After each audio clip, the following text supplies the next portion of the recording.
Welcome to the Visionary Chronicles, a business strategy podcast where we provide insight to those looking for creative, executable strategies built around the latest disruptive ideas, innovative cultures, product creators, and marketing solutions. Welcome to the Visionary Chronicles. Today we're going to continue our series on the new book I just wrote, The Visionary Brand, the success formula behind the world's most visionary brands. It is a bestseller, and thank you for those that have made it a bestseller. I really appreciate it. But more importantly, as I always say, being able to apply what I'm talking about is even better. So thank you for the feedback, the positive feedback, and how you've been able to apply it to your day-to-day, both personally and professionally. So I really appreciate that. Also wanted to mention we have a Reader's Favorite award winner as well for Best Nonfiction Marketing Book. And so today we're going to talk about, through the Visionary Brand, the product vision. We had a couple other subjects on the product vision, but today we're going to talk about building a product pipeline. And as usual, you know I love Steve Jobs, so I felt this was a very appropriate quote for this podcast today. So Steve says, innovation distinguishes between a leader and a follower, and I couldn't agree more. So that's another beautiful quote from Mr. Steve Jobs. And I appreciate that we still have those to look back onto from Steve. So today we're going to talk about this, what we call this drawdown. We're building this product pipeline. And we face this a lot of times with brands that I've been with personally, global, iconic brands like Adidas, TaylorMade, K-Swiss, Oakley. We all tried to figure this out. But I'm telling you, the most visionary brands in the world, the visionary leaders, know that you can't just have a standalone breakaway design product philosophy and be successful in the commercialized marketplace. So what you need to be able to do is bridge that gap without degrading your brand equity. And that's a real balancing act. We go through this process at Liquid Mind with our brands that we work with. And how do you cross that chasm between providing disloyalty to your community, which spreads like wildfire, as we know, and being able to take advantage of your brand equity without degrading it? So what we talk about is creating or building a drawdown product pipeline is a strategy that most, if not all, innovative brands deploy. And I say brands, you know, I'm very sensitive to the word brand versus commodity. Not all companies are brands. Just because you say you're a brand doesn't mean you're a brand. Just because you imitate doesn't mean you're an innovator. So most brands I find that are successful are deploying this tactic. The strategy basically is this. It allows brands to position products along the entire product lifecycle curve. As a matter of fact, they turn it upside down. You'll see in a minute what I'm talking about. And they increase market share while not degrading brand equity. So again, you can imagine, you look at that and think it's a little bit of an oxymoron. How do you achieve that and be able to get out of the realm of I'm good, better? We all know there's three tiers, good, better, best. And if you are best, which is most of the brands that we work with, because they do have brand equity, they do have a product that is a lifestyle selling process in addition to the product features and benefits, but they're actually a brand. So when we look at this, you know, I was a part of the leadership team on several of these brands, not only personally, but then also through Liquid Mind. We work with many, many brands on this strategy. Some successful, some not. Many times we look at from top down as the visionary, or just in this case, maybe a leader. Number one, do they have a vision? Number two, are they committed to the vision? Not only them telling us this, but the team members telling us this. That's extremely important when you look at evaluating the strategy that executing a vision is going to be successful or it's not going to be successful. Is the visionary is not behind it, or I call the leaders not behind it, then it's something that's not authentic and it won't last. So you want to have a visionary that's truly a visionary, somebody that embraces risk, embraces failure, rewards great failures. So that's the type of culture you're looking at when you talk about a disruptive brand strategy, and also one that has a breakaway design culture. So again, I was a part of several of these brands when they were created. You know, it's challenging to develop and even more difficult. And that's why I call it a pipeline. You want to surf this thing for generations. So it's even more difficult to surf it. So the strategy is to create first a breakaway design. This is what I talked about in the previous podcast. If we haven't heard it, I'd highly encourage you to go back and listen to the breakaway design culture. The breakaway design, creative process, and culture inside a brand has to be built first. You can't start with this product pipeline process without first having a breakaway design culture and process for creating products that allow you to surf that pipeline in the first place. That's how you get the drawdown strategy in place. So when you look at this takes a visionary leader. And there's a difference between a leader and a visionary leader. And again, I explained it a little bit. But when you look at just leaders, they're not committed to their vision. They don't even have a vision. As soon as what I call the storms come, they want to get out of the boat and get to land, get to safety. They don't ride the storm out. They change their vision. They pivot all the time. They never really have a clear direction. Now, you can pivot, but keep your direction clear and your vision as a foundation for the future of your company and your brand.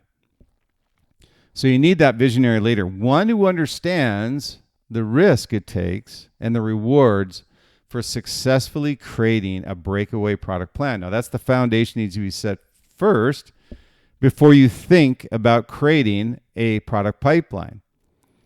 So as I'd mentioned in my previous podcast, those of you who listen to it, haven't listened to it, you can only create a product pipeline if you have successfully built a breakaway design and creation culture.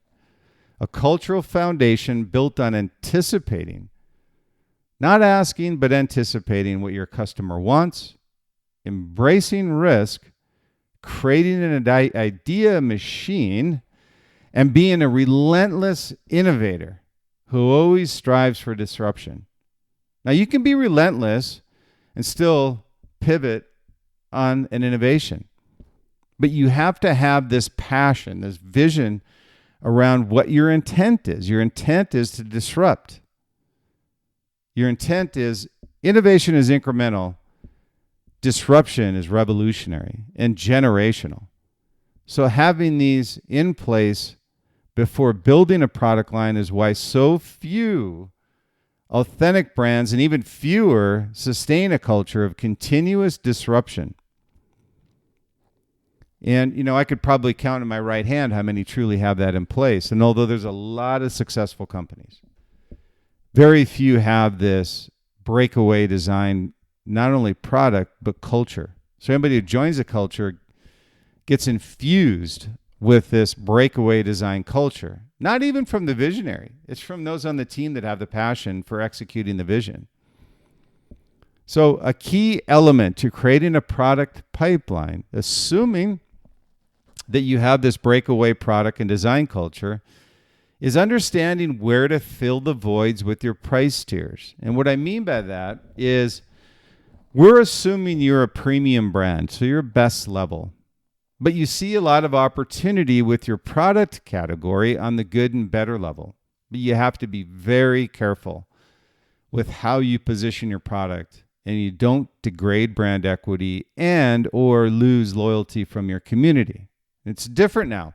When you think of customers, they're effectively a community because they all talk to one another. So you can't think no longer as a customer. It's a community. So we all know bad news spreads a lot faster than good news. But the good thing is that a new product generation, a disruption, spreads a lot faster as well. So that's the advantage and opportunity we see with building a breakaway design culture. So you must understand where the voids are. Okay, that's the first thing you need to do in your price tiers. So if you're best level, which we're assuming you are, you need to figure out how to put product in the good and better slots. If you're a premium brand, you're at the best level, you must stay true to this tier. That's the first thing I'll say is if somebody asks who you are, you're a premium, you're best level. That doesn't ever change. The question now becomes, how do you build a pipeline that crosses into good and better price tiers without degrading your brand equity? This is a question I always get and Liquid Mind always receives when we're doing these sessions, these idea sessions. So when you look at these idea sessions that we have, it's a delicate balance, but it can be achieved if you understand what I call the game. Okay, here's the game. The brand that plays this game the best is Apple. And I'll use you an example.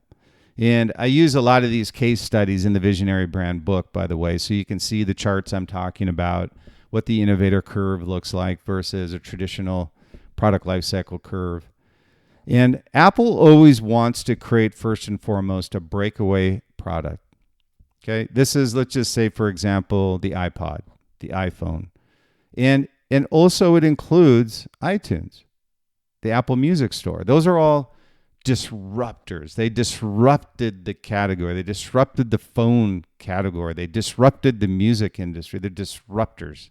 So that gives them a huge advantage over the competition. As soon as you hit on a disruption, you can surf that thing literally for generations, as long as you understand you need to have something on the front end of the pipeline that's always replacing it. So when we look at Apple always wants to create this breakaway product, you want to load that on the front end of the adoption curve for the innovators to adopt and the early adopters to anticipate. And here's the key, the magic of what we're talking about in this, what we call this innovator curve. Innovator curve is significantly steeper than a product lifecycle curve. So you load this on the front end of the adoption curve for the innovators to adopt and early adopters to anticipate. And at the height of its popularity, you pull it from the shelves and make it a previous generation product. Now there's the magic. Okay, you just pulled it from the shelf. You let everybody know that you've got a new generation coming. This is the iPhone strategy. Not everybody needs an iPhone 25. We're at 15, I understand that. But eventually we'll get to 25. So is the 15 good enough, or do you need the 25?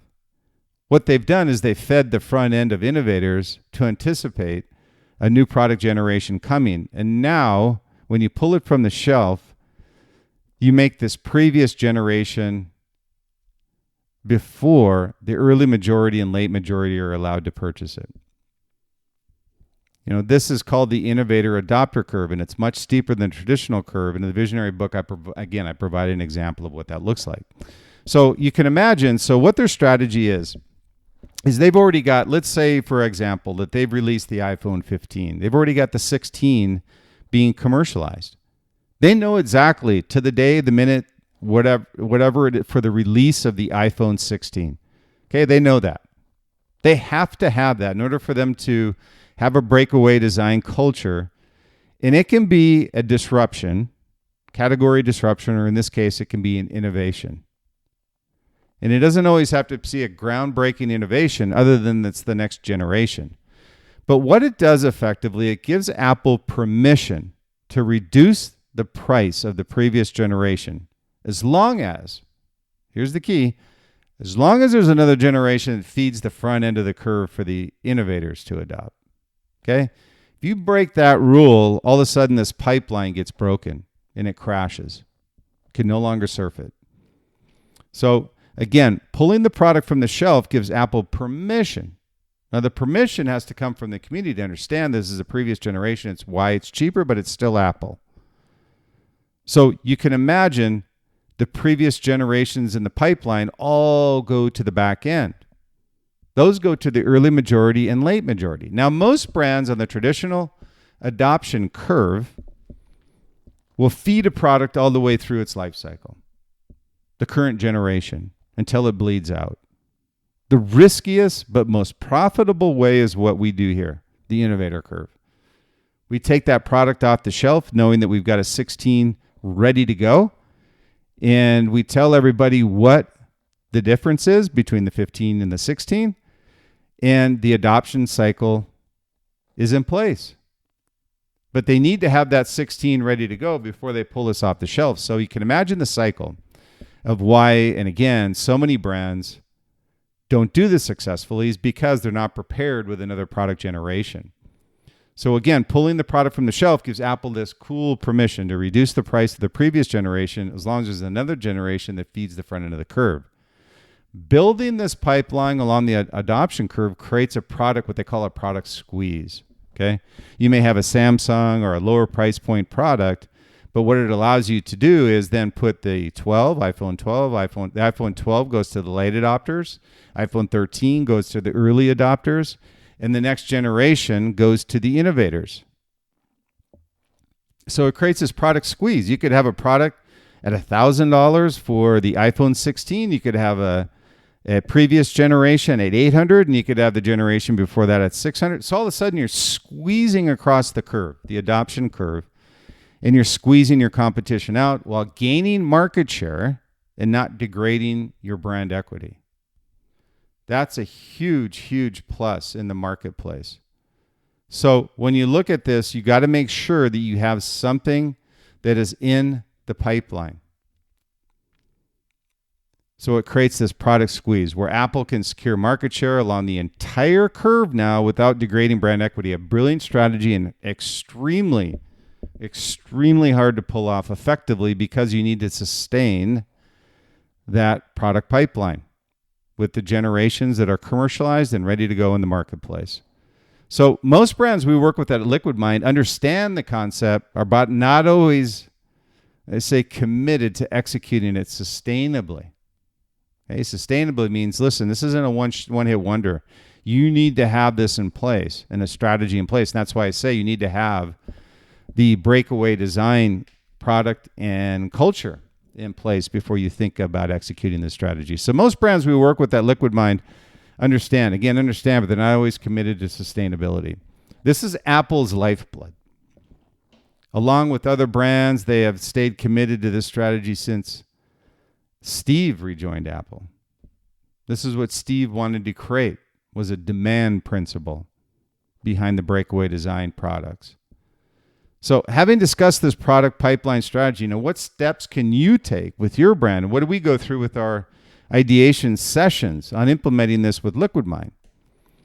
So achieving this generational pipeline, first, I'm going to go through 8 points. It's not all of them, but it's probably the most important 8 points in building this sustainable product pipeline, drawdown pipeline, is build a product breakaway, ideation, design, and commercialization foundation first. That has to happen first. You can imagine that if you have one product, and I'll use the Sony, as many years ago, but I'll just say the Sony Walkman sold, I think, 200 million units over a 20, 30-year period. Problem is they didn't have any sustainability. They had nothing else in the pipeline. Now, I'm not saying it wasn't successful, but have you seen a great product from Sony since within that category? The answer is no. Now, it did inspire Steve to build the iPod, but it crushed Sony. Ever since then, they've never been the same. So the second thing is create authentic products. Don't move down, stay premium. Okay, what I mean by that is don't do a iPhone instead of a previous generation iPhone that doesn't fit the mold of who the brand is and it's authentic. You're creating a completely different drawdown product that's cheap, doesn't work, and it looks that way, and you'll lose loyalty with your customers. So create authentic products that don't move down, stay premium. Third is understand your market and channel opportunities to gain market share.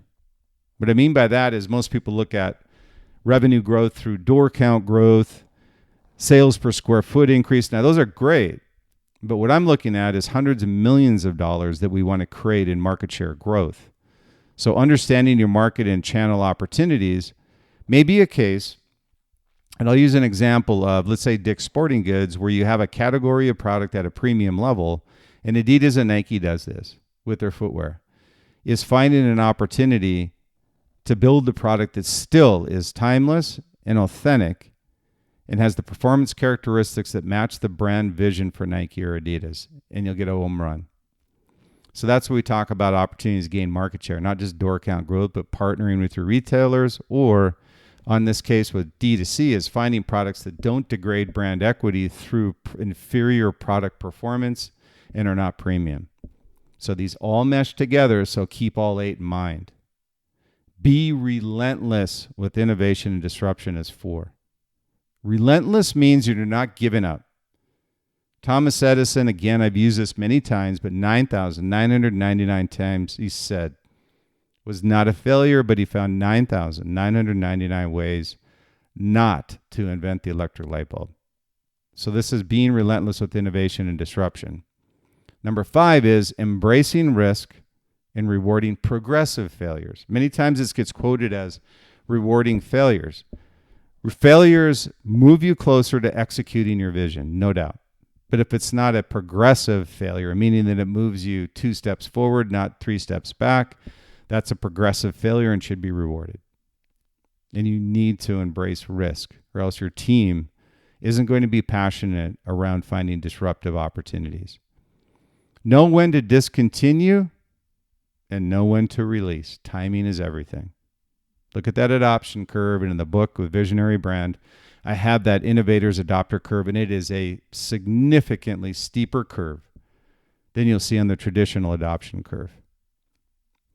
So timing is everything. And build a sustainable breakaway design culture regardless of who's in the driver's seat. So a visionary should set the culture for the company and a passion around everybody that joins your brand or company to building the sustainable breakaway design culture. And they adopt it, and it's something that's in the bloodlines and the veins of their company and brand through a service, product, whatever it may be. And number 8 is feed the innovators. The early adopters and their community is instrumental in achieving sustainable innovation. What I mean by that is what I just said previously was when you look at feeding the front end of the innovators with our community is don't degrade what I call brand loyalty either.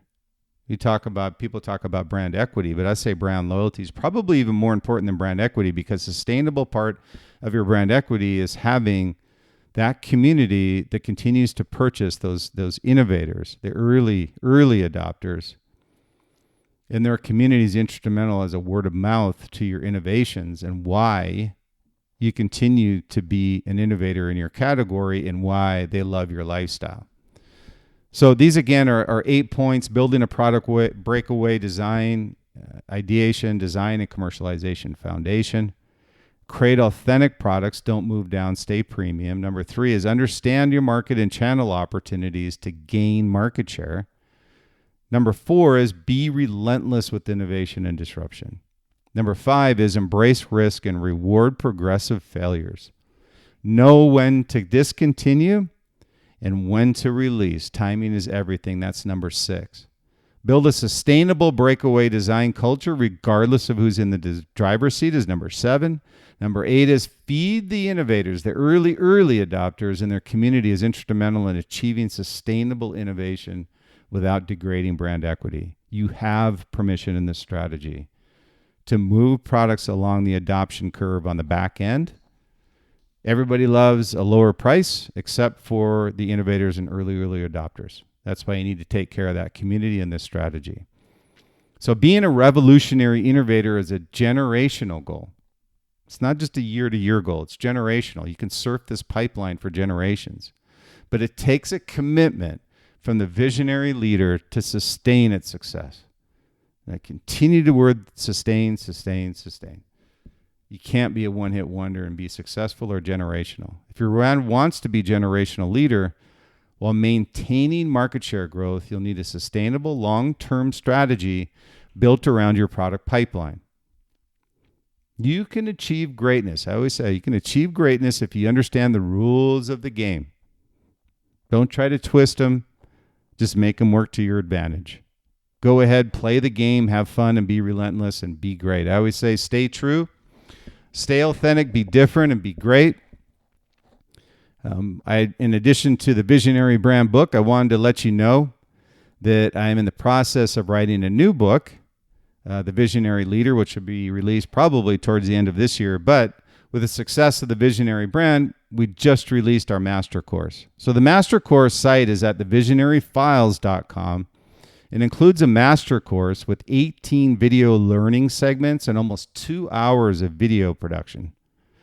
In lessons and training over the past 5 to 6 weeks, we've had over 1,800 visionary leaders and entrepreneurs go through the course. So it's a great thing if you kind of want to unleash as brand leader and take in the master course. So again, that's at thevisionaryfiles.com.